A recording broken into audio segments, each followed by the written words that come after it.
ఇడ్లీ దోశల్లోకి 5 నిమిషాల రుచికరమైన పల్లి చట్నీ ఎలా చేయాలో ఈ వీడియోలో చూసేద్దాం.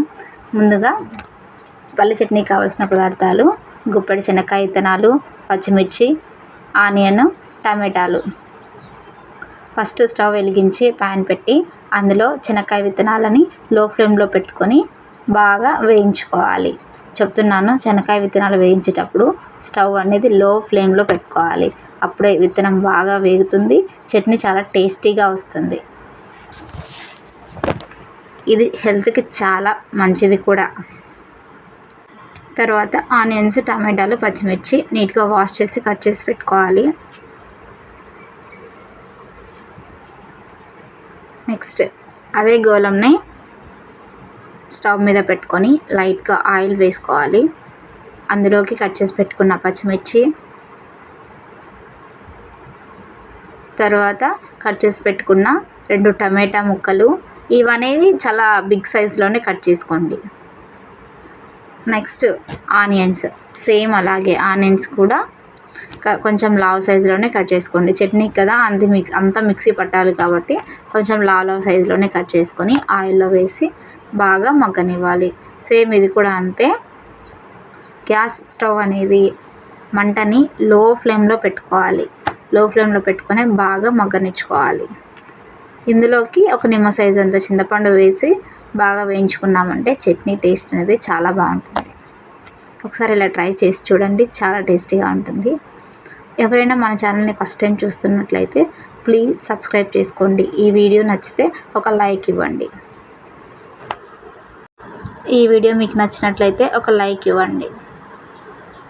ఫస్ట్ టైం మన ఛానల్ చూస్తే ప్లీజ్ సబ్స్క్రైబ్ చేసుకోండి. తర్వాత పల్లీలు వేయించి పెట్టుకున్నాం కదా, వాటికి నీట్గా పొట్టు తీసి పెట్టుకోవాలి. వీటిని ఒక మిక్సీ జార్ తీసుకొని మిక్సీ జార్లో పల్లీలని వేయండి.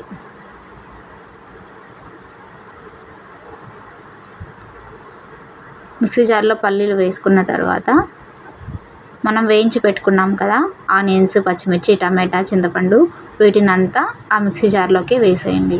ఈ ప్రాసెస్ చాలా అంటే చాలా ఈజీగా ఉంటుంది, ప్లస్ చాలా క్విక్గా అయిపోతుంది.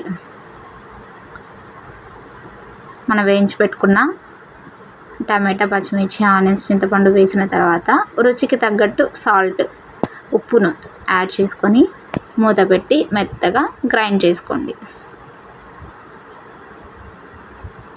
మెత్తగా మిక్సీకి ఆడించుకున్నాక పోపు అనేది పెట్టుకోవాలి. పోపు పెట్టుకోవడానికి స్టవ్ మీద గిన్నె పెట్టి అందులో ఆయిల్ వేసుకొని అందులో జీలకర్ర ఆవాలు, ఆయిల్ బాగా వేడయ్యాక జీలకర్ర ఆవాలు వేసి కరివేపాకు, 2 ఎండుమిర్చి